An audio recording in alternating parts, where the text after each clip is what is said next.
हे दोस्तों नमस्कार। एक बार आप सबका फिर से बहुत बहुत स्वागत है आप सभी के अपने YouTube चैनल डियर गुरुजी पर। और आज की इस वीडियो में हम लोग यहाँ पर डिस्कस करने वाले हैं फिर से कुछ इंपॉर्टेंट क्वेश्चंस जो कि आपके बीएड एंट्रेंस एग्जाम के लिए बहुत ज़्यादा महत्वपूर्ण होने वाले हैं। इसके अलावा दोस्तों अगर आपने अभी तक हमें टेलीग्राम पर नहीं फॉलो किया या नहीं जुड़े हमारे टेलीग्राम ग्रुप से तो जुड़ जाइए, क्योंकि आप सभी को पता है डेली वहाँ पर जो है आप सभी के लिए इंपॉर्टेंट जो PDFs हैं प्रोवाइड कर रहा हूँ। डियर गुरुजी हमारा जो इंस्टाग्राम आईडी है वहाँ पर फॉलो कर लीजिएगा, क्योंकि वहाँ पर भी मैं आपके लिए इंपॉर्टेंट वीडियोस के माध्यम से अपडेट देता रहता हूँ। और हमारा जो अनअकैडमी पर मेरी क्लासेज जो है अनअकैडमी के प्लेटफॉर्म पर भी जो है चलती है। सिंपली आपको अनअकैडमी का लर्निंग ऐप डाउनलोड करना है और मुझे वहाँ पर फॉलो कर लेना है। ये हमारी आईडी है मृत्युंजय जयसवाल, इस नाम से मेरी आईडी है, तो आप लोग मुझे वहाँ पे फॉलो कर सकते हैं। और साथ ही साथ दोस्तों आप लोग को क्या करना है, भाई साहब, यहाँ पर सिंपली ये है हमारा इनवाइट कोड। पहली बार क्लास को देखना चाहते हैं तो आप लोग इस इनवाइट कोड, क्योंकि आप लोग मेरी क्लास पर जाओगे, जुड़ने का प्रयास करोगे तो आपसे बोलेगा इनवाइट कोड पूछा जाएगा, तो आप लोग इस इनवाइट कोड का यूज कर सकते हैं मेरी क्लास को बिल्कुल फ्री में देखने के लिए। और अगर आप लोग 10% का डिस्काउंट भी चाहते हैं मेरी क्लासेस पर, या जो मेरी प्लस की क्लासेस हैं SSC UP SSC UP PCS, उन सब क्लासेस को प्लस में लेना चाहते हैं तो आप लोग इस कोड का यूज कर सकते हैं। तो चलिए स्टार्ट करते हैं आज की इस क्लास को बिल्कुल भी देर न करते हुए। पहला क्वेश्चन ध्यान से देखिएगा। हिंदी साहित्य के इतिहास में प्रसिद्ध कबीरदास, सूरदास, महावीर प्रसाद द्विवेदी, प्रेमचंद, हरिवंश राय बच्चन और ये जो है आपके किस प्रदेश से हैं? आप सभी को पता है कि प्रत्येक वीडियो में मैं कोशिश करता हूँ आप लोग के लिए एक होमवर्क छोड़ूं, तो पहले इसका जवाब दे लो, फिर जो होमवर्क दूंगा उसका मेन कमेंट बॉक्स में आप लोग कमेंट करके जवाब दीजिएगा। तो यहाँ पर देखिए कि जवाब आना शुरू हो गया, उत्तर प्रदेश। यहाँ पर जो है उत्तर प्रदेश जो है करेक्ट हो जाएगा। तो आज का एक बहुत सिंपल सा होमवर्क आपके सामने मैं ये रख रहा हूँ कि आपका होमवर्क ये है कि भैया जी आपका जो का कर्मभूमि है, ठीक है, कर्मभूमि एक रचना है, ये रचना जो है किसकी रचना है? ठीक है, आप सभी लोग को मेन कमेंट बॉक्स में कमेंट करके बताना है। अभी मत दीजिएगा जवाब, जो आपका जब वीडियो खत्म हो जाएगा मेन कमेंट बॉक्स आएगा उसमें दे दीजिएगा। अगला क्वेश्चन, भाषा को बोलते समय होने वाले उतार चढ़ाव को क्या कहते हैं?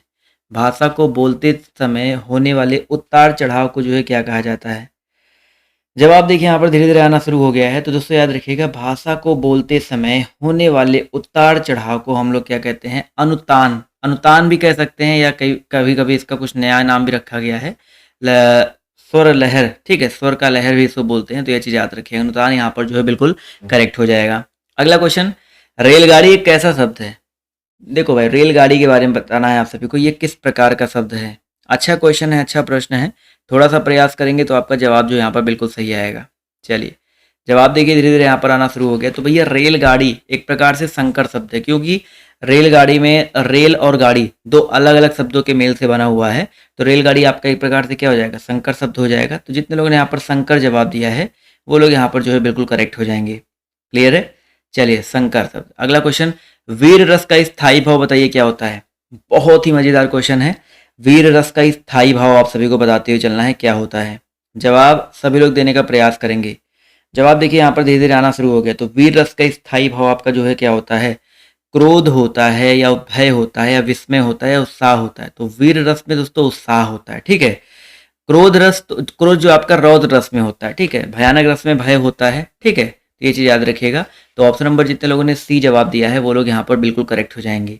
मानसिक और शारीरिक कष्ट द्वारा उत्पन्न शिथिलता को क्या कहते हैं? क्वेश्चन नंबर आपके यहाँ पर देखिए 5 दिया गया है, इसका जवाब जो देने का प्रयास करेंगे। मानसिक और शारीरिक कष्ट द्वारा उत्पन्न शिथिलता को क्या कहा जाता है? 5 नंबर क्वेश्चन है, जवाब देखिए आना शुरू हो गया है। तो इसका तो सही उत्तर आपका क्या हो जाएगा? बिल्कुल सही जवाब आ रहा है दोस्तों यहाँ पर, ग्लानि। ठीक है, मानसिक और शारीरिक कष्ट द्वारा जो शिथिलता उत्पन्न होता है उसको हम लोग क्या बोलते हैं? ग्लानि कहते हैं। चलिए, बहुत ही अच्छी बात है। अगला क्वेश्चन, भौरा का सही पर्यायवाची, भैया जी इसको वेरी इंपॉर्टेंट टिक कर लीजिएगा। ठीक है, इसको जो है वेरी इंपॉर्टेंट टिक कर लीजिएगा। भौरा का सही पर्यायवाची बताइए क्या हो जाएगा?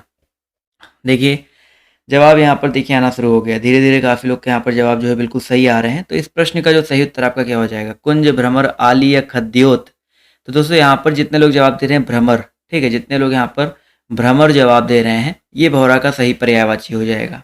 अगला क्वेश्चन देखते हैं आपसे यहाँ पर क्या पूछा गया है। निम्नलिखित में से स्त्रीलिंग शब्द आपका कौन सा है? शोभा, पालन, शस्त्र और नृत्य। नाम से ही आपका क्लियर हो जाता है। देखिए यहाँ पर नाम से ही क्लियर हो जा रहा है। तो यहाँ पर क्या हो जाएगा दोस्तों? चलिए, बहुत ही अच्छी बात है, काफी लोग के जवाब देखिए बिल्कुल सही आ रहे हैं। शोभा, शोभा वैसे भी लड़कियों का नाम होता है, स्त्री का नाम होता है, एक स्त्री का बोध करा रहा है।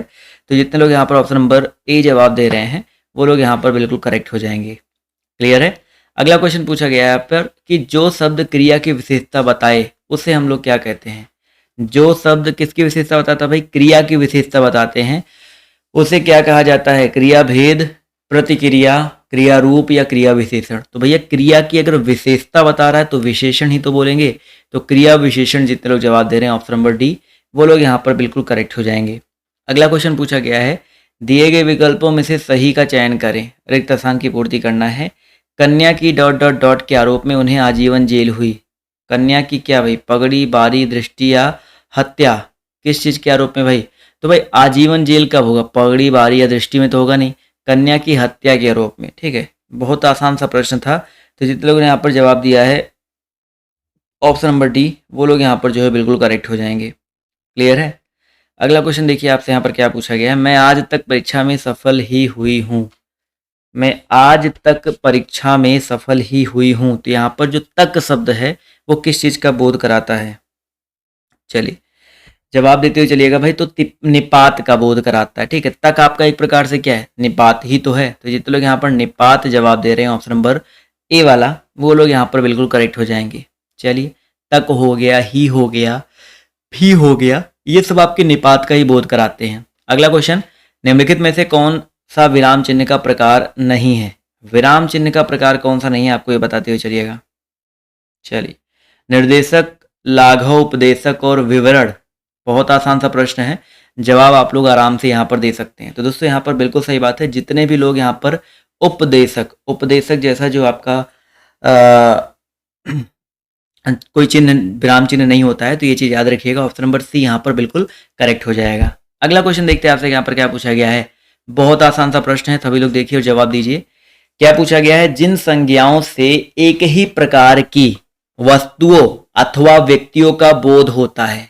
देखो, अगर सिर्फ एक व्यक्ति का बोध हो, किसी व्यक्ति का नाम दिया गया हो, तब आपका वहां पर व्यक्तिवाचक होता है। ये चीज हमेशा याद रखिएगा। व्यक्तिवाचक में जैसे राम, श्याम, इस आ गया, गंगा आ गया, मुंबई आ गया, तो ये चीज याद रखिएगा। इसके अलावा यहाँ पर देखिए, अगर हम इस प्रश्न की बात करते हैं तो यहाँ पर ये जाति की बात हो रही है। तो जिन संज्ञाओं से फिर एक ही प्रकार की व्यक्तियों का, वस्तुओं का अथवा किसी भी चीज का बोध होता है, वहां पर जातिवाचक संज्ञा होता है। क्लियर है। चलिए, बहुत ही अच्छी बात है। अगला क्वेश्चन, लट लटकानी मनोमत मधुप गण मादक मधु ही पिए। यहाँ पर बताना है कि किन वर्णों की आवृत्ति के कारण अनुप्रास अलंकार हुआ है। देखो भाई, वैसे तो यहाँ पर एक अलंकार और हो सकता है। कौन सा अलंकार, यहाँ पर एक अलंकार हो सकता है आपका जनु जानो मनु मानो, अगर आपके बीच में आ जाए तो आपको पता ही है उत्प्रेक्षा। लेकिन यहाँ पर अगर देखा है तो ला वर्ड की आवृत्ति देखिए एक से अधिक बार हुई है, माँ वर्ड की आवृत्ति एक से अधिक बार हुई है। तो ला और माँ, ये दो वर्डों की आवृत्ति की वजह से यहाँ पर जो है आपका क्या हो जाएगा, आपका हो जाएगा यहाँ पर अनुप्रास अलंकार। तो जितने लोग यहाँ पर जवाब दे रहे हैं ऑप्शन नंबर बी वाला, वो लोग यहाँ पर बिल्कुल करेक्ट हो जाएंगे। क्लियर है। चलिए, आसान प्रश्न था, तो आई होप सबने यहाँ पर सही जवाब देने का प्रयास किया ही होगा। आदि से लेकर अंत तक, कई बार आपका ये क्वेश्चन मैं आपको पढ़ा चुका हूँ, अपनी ही क्लासेस में पढ़ा चुका हूँ, तो सभी लोग बताते हुए चलेंगे। आदि से लेकर अंत तक, इसके लिए एक शब्द बताइए क्या हो जाएगा। चलिए भाई, फटाफट यहाँ पर जवाब जो देते हुए चलिएगा। यहाँ पर जो करेक्ट आंसर आपका क्या हो जाएगा भाई, आदि से लेकर अंत तक आद्योपांत हो जाएगा। बिल्कुल सही बात है, आद्योपांत। जितने लोग जवाब दे रहे हैं वो लोग यहाँ पर बिल्कुल करेक्ट हो जाएंगे। हिंदी की अगर आप लोग मेरी बुक लेना चाहते हैं, जहाँ पर मैंने आप सभी को पूरी की पूरी थ्योरी पढ़ाई हुई है, बताई हुई है, और साथ ही साथ वहाँ पर मैंने 500 प्लस MCQs भी रखे हुए हैं, तो आप उस बुक को बहुत ही सस्ते दाम में खरीद सकते हैं। नीचे डिस्क्रिप्शन बॉक्स में हिंदी की बुक का लिंक जो है मैंने दे रखा है, आप लोग वहाँ से ले सकते हैं। अगला क्वेश्चन, निम्नलिखित में से कौन सा शब्द विदेशज नहीं है। विदेशज कौन सा नहीं है। लोटा, माचिस, कॉपी और जज। बहुत ही आसान सा प्रश्न देखिए आपसे यहाँ पर रखा गया है। तो सभी को पता है यहाँ पर जो आपका लोटा शब्द है, लोटा शब्द विदेशज नहीं, देशज शब्द के अंतर्गत आता है। ठीक है, तो जितने लोग यहाँ पर जवाब दे रहे हैं ऑप्शन नंबर ए वाला, वो लोग यहाँ पर बिल्कुल करेक्ट हैं। जबकि कॉपी, जज, JUDGE, COPY, matches, match box, MATCH होता है, ये सब आपके अंग्रेजी शब्द के वर्ड हैं। तो जितने लोग यहाँ पर ऑप्शन नंबर ए जवाब दे रहे हैं, वो लोग यहाँ पर जो है बिल्कुल करेक्ट हो जाएंगे। क्लियर है। चलिए, बहुत ही अच्छी बात है, काफी लोगों ने यहाँ पर जवाब जो है बिल्कुल सही दिया है। अगला क्वेश्चन देखिए आपसे यहाँ पर क्या पूछा गया है। निम्नलिखित में से, एक मिनट, निम्नलिखित में से किस शब्द में उपसर्ग और प्रत्यय का एक साथ प्रयोग किया गया है, उपसर्ग का भी और प्रत्यय का भी एक साथ, यानी कि दोनों चीजें वहां पर सम्मिलित हो। 16 नंबर क्वेश्चन है, सभी लोग यहाँ पर जवाब देने का प्रयास कीजिएगा और बताते हुए भी चलना है कि कैसे है यहाँ पर। तो यहाँ पर देखिए हिस्सेदार, तो यहाँ पर सिर्फ प्रत्यय दिख रहा है, लेकिन अभिमानी की बात करते हैं। देखिए क्यों यहाँ पर होगा ये भी समझ लो। अभिमानी में अभी देखो पहले लगा है, ठीक है, मान आपका मूल शब्द है आपका यहाँ पर, और ई आपका यहाँ पर प्रत्यय हो जाएगा। तो जितने लोग यहाँ पर अभी प्लस मान प्लस ई यहाँ पर जितने लोग जवाब दे रहे हैं वो लोग यहाँ पर बिल्कुल करेक्ट हो जाएंगे। अगला क्वेश्चन देखिए आपसे यहाँ पर क्या पूछा गया है, ध्यान से देखिएगा और सभी लोग जवाब देने का प्रयास कीजिएगा। शब्द के दो रूप होते हैं, कौन कौन से? शब्द के दो रूप हैं, कौन कौन से रूप हैं? दोनों रूपों के बारे में बताते हुए चलना भाई साहब। जवाब देखिए आना शुरू हो गया है। तो भैया शब्द के दो रूप होते हैं, ध्वनि और वर्ड। अब देखो ध्वनि और वर्ड की अगर हम बात करते हैं तो ध्वनि शब्द का मौखिक रूप है और वर्ड जो है शब्द का लिखित रूप है। दोनों में एक ही होती है, स्वर और व्यंजन ही होते हैं, बट ध्वनि कैसा रूप है? मौखिक रूप है, और वर्ड जो आपका लिखित रूप है। ये अंतर होता है इन दोनों रूपों में, तो बस इतना आपको याद रखना है। अगला क्वेश्चन देखो आपसे क्या पूछा गया है, जसोदा हरि पालने झुलावे, इन पंक्तियों में कौन सा रस हो जाएगा? 18 नंबर क्वेश्चन है, जसोदा हरि पालने झुलावे, इन पंक्तियों में कौन सा रस हो जाएगा? देखिए बालक, जब भी किसी भी रस पंक्तियों में बालक के रूप का वर्णन हो जाए या ऐसा कुछ होता है तो वहां पर एक ही रस होता है। चलिए हिंट मैंने दे दिया है, अभी थोड़ा सा प्रयास कर लो आप, थोड़ा सा आप लोग प्रयास करो और जवाब देने का। तो यहाँ पर दोस्तों क्या हो जाएगा भाई? वात्सल्य रस। ठीक है, जितने लोगों ने यहाँ पर वात्सल्य जवाब दिया है वो लोग यहाँ पर बिल्कुल करेक्ट हो जाएंगे। चलिए दोस्तों आते हैं, बढ़ते हैं अगले प्रश्न पर। काकल्य ध्वनि है, इन चारों में आप सभी को काकल्य ध्वनि को ढूंढते हुए चलना है। देखते हैं भैया जी कितने लोग यहाँ पर सही जवाब देते हैं। काकल्य ध्वनि का सही उत्तर जो आपका क्या हो जाएगा? तो काकल्य ध्वनि में आपका क्या आता है भाई? बिल्कुल सही जवाब है सर। काकल्य ध्वनि आपका यहाँ पर क्या हो जाएगा? हा। हा जो दिया गया है ये आपका काकल्य ध्वनि के अंतर्गत आता है, तो ये चीज जो है याद रखेंगे। क्लियर है? चलिए बहुत अच्छी बात है, क्लियर तो हो गया यहाँ तक ना। अगला क्वेश्चन पूछा गया है, अखरोट का तत्सम रूप बताइए क्या हो जाएगा? अखरोट का तत्सम रूप बताते हुए चलना है, क्या हो जाएगा? कई बार आपको जो है बताया जा चुका है, तो बिल्कुल भी आप लोग को गलत नहीं करना है। अक्षवट, अक्षवाट, अछोट या अक्षयवट। तो दोस्तों 20 नंबर प्रश्न का जो सही उत्तर आपका क्या हो जाएगा? जवाब देखिए बिल्कुल सही आ रहा है, अक्षोट। अखरोट का जो तत्सम रूप आपका क्या होता है? अक्षोट होता है। तो ऑप्शन नंबर सी यहाँ पर बिल्कुल करेक्ट हो जाएगा। क्लियर है? चलिए अगला क्वेश्चन, नाक रगड़ना का क्या अर्थ होता है? 21 नंबर क्वेश्चन है, नाक रगड़ना, इसका अर्थ बताइए जो है आपका क्या होता है? जवाब देखिए धीरे धीरे यहाँ पर आना शुरू हो गया है। नाक रगड़ना का अर्थ बताइए क्या हो जाएगा? चलिए जवाब देखिए बिल्कुल सही आ रहा है सर। यहाँ पर देखा जाए तो नाक रगड़ना मतलब चापलूसी करना। बिल्कुल सही बात सर। कहते नहीं भाई क्यों नाक रगड़ रहे हो उसके सामने, यहाँ पर चापलूसी करना यहाँ पर हो जाएगा। वैसे दीनता पूर्वक प्रार्थना करना भी कुछ रूप से सही हो जाएगा। तो यहाँ पर दोनों में थोड़ा थोड़ा डाउट है, तो जो लोग डी या सी दोनों जवाब दे रहे हैं हो सकते हैं। ठीक है, ये डिपेंड करता है आयोग आपका क्या आंसर सही मानता है। अगला क्वेश्चन, पंच परमेश्वर के लेखक कौन है भाई? कई बार आपको बताया जा चुका है। देखो पंचतंत्र नहीं है, पंच परमेश्वर पूछा गया है। जवाब देखिए यहाँ पर आना शुरू हो गया। तो पंच परमेश्वर के लेखक आपके मुंशी प्रेमचंद्र जी हैं, तो ये चीज़ याद रखिएगा। बिल्कुल सही बात है, मुंशी प्रेमचंद्र। जितने लोगों ने जवाब दिया है वो लोग यहाँ पर जो है बिल्कुल करेक्ट हो जाएंगे। अगला क्वेश्चन देखते हैं आपसे यहाँ पर क्या पूछा गया है, और इस प्रश्न का सभी लोग जवाब देने का प्रयास कीजिएगा। देखिए भाई पूछा गया आपसे यहाँ पर, जिस वाक्य में कर्ता की प्रधानता होती है, लिंग वचन प्रायः कर्ता के अनुसार होते हैं, वे वाक्य क्या कहलाते हैं? सबसे आसान प्रश्न अभी तक का, जवाब जो है देते हुए चलिएगा। क्या पूछा गया भाई? जिस वाक्य में कर्ता की प्रधानता होती है, लिंग वचन प्रायः कर्ता के अनुसार होते हैं, वे वाक्य जो है कहलाते हैं। तो भैया वे वाक्य कर्ता की प्रधानता है तो कृतवाच्य ही तो कहलाएंगे, और कोई वाच्य की यहाँ पर कोई बात ही नहीं हो सकती है। तो कृतवाच्य। जितने लोगों ने ऑप्शन नंबर बी जवाब दिया है वो लोग यहाँ पर बिल्कुल करेक्ट हो जाएंगे। अगला क्वेश्चन, हमें सूर्य नमस्कार करना चाहिए, तो आपको यहाँ पर बताना है सूर्य जो शब्द दिया गया है, ये बताइए सर जी इसका पर्यायवाची क्या हो सकता है? दिनकर, नरेश, कलाधर, सारंग। अच्छा प्रश्न है, अच्छा क्वेश्चन है, और जवाब देखिए धीरे धीरे यहाँ पर सभी का आना शुरू हो गया है। तो भैया हमें सूर्य नमस्कार करना चाहिए, जवाब बिल्कुल सही है। सूर्य की अगर हम बात करते हैं तो यहाँ पर सूर्य नमस्कार में आपका सही उत्तर आपका क्या हो जाएगा? बिल्कुल सही जवाब है सर, दिनकर। ठीक है, सूर्य नमस्कार में आपका सूर्य का जो पर्यायवाची आपका दिनकर हो जाएगा। चलिए साथियों, आते हैं बढ़ते हैं 25 नंबर क्वेश्चन पर। तो जहां वाक्य की गति अंतिम रूप ले ले और जो विचार हैं आपके उसके तार टूट जाएं, वहां पर आपका जो है कौन से चिन्ह का प्रयोग होता है? जहां वाक्य की गति अंतिम रूप ले ले, विचारों के तार टूट जाए, वहां पर किस चिन्ह का प्रयोग किया जाता है? तो बिल्कुल सही बात सर, मतलब कि काम खत्म काम तमाम, अब वहां पे हमें रुक जाना है। तो रुक जाने के लिए पूर्ण विराम का प्रयोग करते हैं। किसका प्रयोग करते हैं भैया? पूर्ण विराम शब्द का प्रयोग करते हैं। बिल्कुल सही बात है। अगला क्वेश्चन, जो कठिनाई से मिलता है उसके लिए एक शब्द बताइए क्या हो जाएगा? जो कठिनाई से मिलता है उसके लिए एक शब्द आपका क्या हो सकता है? बहुत आसान सा प्रश्न है, थोड़ा सा प्रयास करेंगे तो आपका जवाब जो है आपके सामने होगा। तो भैया जी, जो कठिनाई से मिलता है उसको हम लोग बोलते हैं दुर्लभ। कहते हैं बहुत दुर्लभ वस्तु है, इसको पाना प्राप्त करना बहुत ज़्यादा कठिन होता है। तो यहाँ पर जितने लोगों ने ऑप्शन नंबर बी जवाब दिया है वो लोग यहाँ पर बिल्कुल करेक्ट हो जाएंगे। अगला क्वेश्चन, यदि कोई पत्र सभी संबद्ध कार्यालयों को प्रेषित किया जाता है तो उसे कैसा पत्र कहते हैं? यदि कोई पत्र सभी संबद्ध कार्यालयों को प्रेषित किया जाता है तो उसे किस प्रकार का पत्र कहते हैं? तो भैया याद रखिएगा, उसे हम लोग परिपत्र बोलते हैं। क्या बोलते हैं? परिपत्र बोलते हैं। तो जितने लोग यहाँ पर ऑप्शन नंबर डी जवाब दे रहे हैं वो लोग यहाँ पर बिल्कुल करेक्ट हो जाएंगे। चलिए अगला क्वेश्चन देखिए आपसे क्या कह रहा है कि निम्नलिखित में से तद्भव शब्द छाटिए। 28 नंबर क्वेश्चन है और आप सभी को तद्भव शब्द जो है छाटते हुए चलना है। देखते हैं कितने लोग यहाँ पर सही जवाब देते हैं भाई। अचरज का तत्सम तत्सम आश्चर्य होता है ना, पढ़ा है ना आप सभी को ना। तो 28 नंबर क्वेश्चन क्या हो जाएगा आपका? तद्भव शब्द हो जाएगा, क्योंकि इसका तत्सम मैंने आप सभी को पढ़ा रखा है। तो ऑप्शन नंबर ए यहाँ पर बिल्कुल करेक्ट हो जाएगा। क्लियर है? अगला क्वेश्चन देखिए, कह रहा है निम्नलिखित में से कौन सा शब्द शब्द अलंकार है? शब्द अलंकार देखो 3 होते हैं, 3 आपके होते हैं यहाँ पर।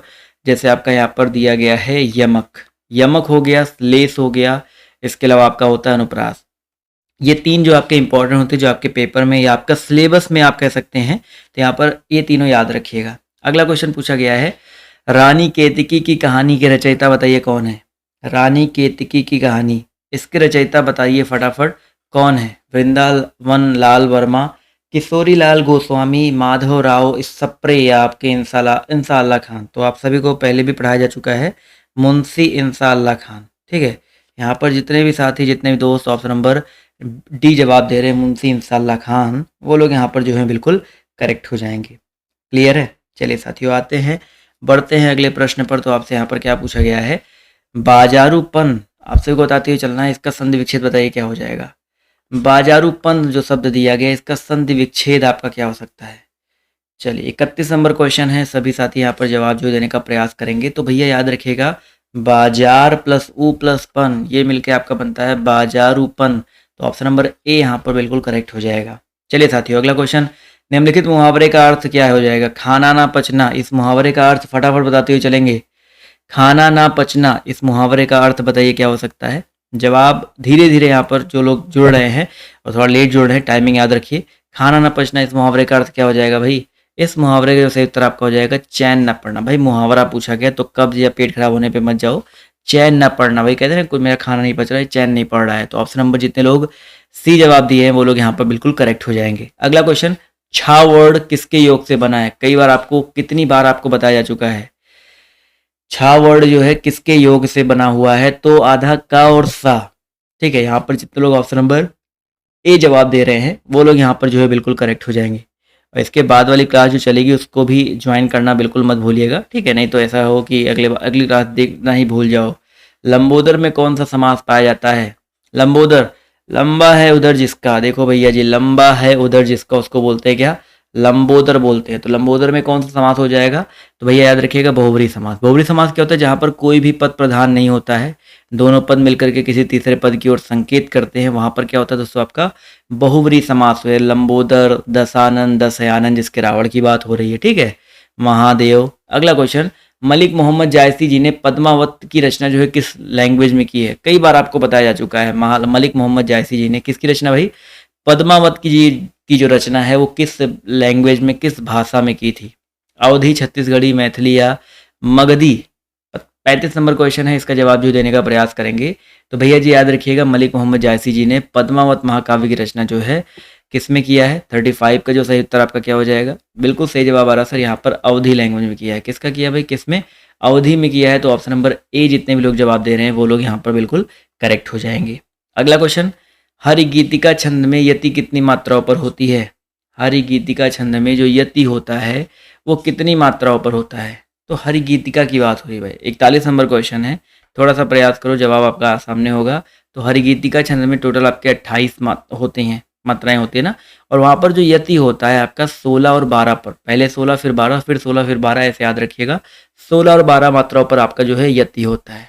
चलो भैया जी, अगला क्वेश्चन पूछा गया है, मेरे गांव के चारों ओर जंगल ही जंगल है। तो यहाँ पर जो रेखांकित किया गया है, आपको बताना है यहाँ पर कौन सा पदबंध है। पदबंध आप सभी को यहाँ पर छाटते हुए चलना है। यहाँ पर पदबंध जो आपका कौन सा हो जाएगा? तो मेरे गांव के चारों ओर जंगल ही जंगल है। तो यहाँ पर जो सही उत्तर आपका क्या हो सकता है भाई? यहाँ पर जो सही उत्तर आपका हो जाएगा 42 नंबर में क्रिया विशेषण। मेरे गांव के चारों ओर बोला गया ना, तो क्रिया की विशेषता बताई जा रही है, क्योंकि जंगल ही जंगल है। तो ऑप्शन नंबर जितने लोग ए जवाब दे रहे हैं वो लोग यहाँ पर जो है बिल्कुल करेक्ट हो जाएंगे। निम्नलिखित में से प्रेरणार्थक क्रिया बताइए कौन सा हो जाएगा? प्रेरणार्थक क्रिया, चलना जगाना। देखिए पहले प्रेरणार्थक में क्या होता है, एक काम खुद ना करके किसी और से करवाया जाए, तो वहाँ पर जगाना जो शब्द दिया गया है ये आपका प्रेरणार्थक हो जाएगा। अगला क्वेश्चन, संगम शब्द का संधि विच्छेद करने पर डॉट डॉट डॉट उपसर्ग के रूप में प्राप्त होगा। कई बार आपको बताया जा चुका है, संगम की अगर हम बात करते हैं तो सम प्लस गम। ठीक है, यहाँ पर ऑप्शन नंबर जितने लोग सी जवाब दे रहे हैं सम प्लस गम, वो लोग यहाँ पर जो है बिल्कुल करेक्ट हो जाएंगे। संगम में आपका सम प्लस गम मिलके बनता है। एक और क्वेश्चन देखते हैं आपसे क्या पूछा गया है। अगर कोई त्रुटि हो तो ए बी सी पर टिक करो, भैया जी ना हो तो डी पर टिक कर दो। तो यहाँ पर क्या है, सबसे बड़ा लोकतांत्रिक देश है भारत, इसमें तो कोई त्रुटि है नहीं, भारत में सबसे बड़ा लोकतांत्रिक देश है। तो कोई त्रुटि आपको दिख रही है 45 नंबर क्वेश्चन में? तो जी हाँ, यहाँ पर लोकतांत्रिक देश होना चाहिए, लोकतंत्रिक नहीं। देखो वर्तनी की भी तो अशुद्धि हो सकती है ना, तो लोकतांत्रिक होना चाहिए, लोकतंत्रिक नहीं। चलो भाई साहब, अगला क्वेश्चन देखो क्या पूछा गया है। जिसकी पहले से कोई आशा ना हो, उसके लिए एक शब्द बताइए क्या हो जाएगा? जिसकी पहले से कोई आशा ना हो उसको क्या बोलते हैं? फटाफट बताते चलिए। देखो, जिसकी पहले से आशा हो उसको प्रत्याशित बोलते हैं, और जिसकी पहले से कोई आशा हो ही ना उसको अप्रत्याशित बोलते हैं। ठीक है, उसको क्या बोलते हैं? अप्रत्याशित बोलते हैं। अगला क्वेश्चन, कुंडलिया छंद में होता है, 47 नंबर क्वेश्चन है, कुंडलिया छंद में होता है दोहा रोला चौपाई रोला, दोहा चौपाई या दोहा और सोरठा। तो दोस्तों याद रखिएगा, कुंडलिया जो छंद होता है उसमें आपका होता है दोहा और रोला होता है। ठीक है, दोहा और रोला होता है, तो ये चीज़ जो है बिल्कुल आप लोग को मिस नहीं करना है। ऑप्शन नंबर ए यहाँ पर बिल्कुल करेक्ट हो जाएगा। अगला क्वेश्चन, जिस समास में उत्तर पद के अर्थ की प्रधानता होती है उसे क्या कहते हैं? जिस समास में उत्तर पद के अर्थ की प्रधानता होती है उसे क्या कहते हैं? 48 नंबर क्वेश्चन है, जवाब देते हुए सभी लोग चलिएगा। तो इस प्रश्न का जो सही उत्तर आपका क्या हो जाएगा? जवाब देखो यहाँ पर आना शुरू हो गया। तो 48 नंबर क्वेश्चन में हो जाएगा दोस्तों आपका तत्पुरुष समास हो जाएगा। ठीक है, तत्पुरुष समास जितने लोग जवाब दे रहे हैं, उत्तर पद की प्रधानता होती है, विभक्ति का विलोप होता है, तो ऑब्वियस सी बात है यहाँ पर तत्पुरुष समास हो जाएगा। ठीक है, अव्ययभाव समास में प्रथम पद की प्रधानता होती है, ये अंतर होता है तत्पुरुष और अव्ययभाव में। एफिडेविट का हिंदी अनुवाद बताओ क्या हो जाएगा? देखिए भाई, एफिडेविट का हिंदी अनुवाद, लोग कहते हैं बहुत तेज पढ़ा रहे हैं, तो क्या आप लोग को लगता है भाई तेज पढ़ाया जा रहा है? एफिडेविट का हिंदी अनुवाद बताइए क्या हो जाएगा भाई? शपथ पत्र। ठीक है दोस्तों, शपथ पत्र याद रखिएगा, ऑप्शन नंबर ए यहाँ पर बिल्कुल ही करेक्ट हो जाएगा। ठीक है, चलो अगला क्वेश्चन देखो आपसे यहाँ पर क्या पूछा गया है। ये क्वेश्चन जो है आपके लिए बहुत ज़्यादा इंपॉर्टेंट नहीं है, क्योंकि इस तरह के क्वेश्चन सब आने जो है थोड़े कम ही हो गए हैं, बट मैं आपको बता देता हूँ सिंपल से यहाँ पर कैसे मिलाना है।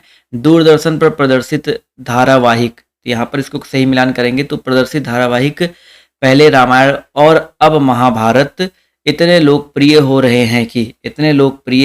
हैं कि लोग इनकी पहले से ही प्रतीक्षा करते रहते हैं और इन्हें देखने के लिए अपने सारे कामकाज छोड़ देते हैं। तो यहाँ पर वा रा या ला, तो ऑप्शन नंबर बी वाला यहाँ पर जो है सही हो जाएगा। ठीक है, तो भाई बताओ भाई, 25 मिनट में भी कंप्लीट आपके नहीं हुए, 25 मिनट मैंने आपको 50 क्वेश्चन जो है आपको कवर करवा दिए, और आपको आई होप अच्छे से सब कुछ समझ में भी आ गया होगा। तो इसी तरह अगली वाली क्लास में आ जाइए, अगली वाली क्लास में भी और आपको बहुत सारी क्वेश्चंस जीके और जीएस के मिलने वाले हैं, तो जल्दी से अगली क्लास में आ जाइए। आपको अगली क्लास में मैं बहुत दिल से आपका इंतजार कर रहा हूँ, प्रतीक्षा कर रहा हूँ, तो आप लोग अगली क्लास में जल्दी से जल्दी आ जाइए। तो अभी के लिए इस वीडियो में सिर्फ इतना ही, अभी के लिए बाय बाय, टेक केयर, जय हिंद, जय भारत। मिलते हैं आप सभी से नेक्स्ट वीडियो में, धन्यवाद।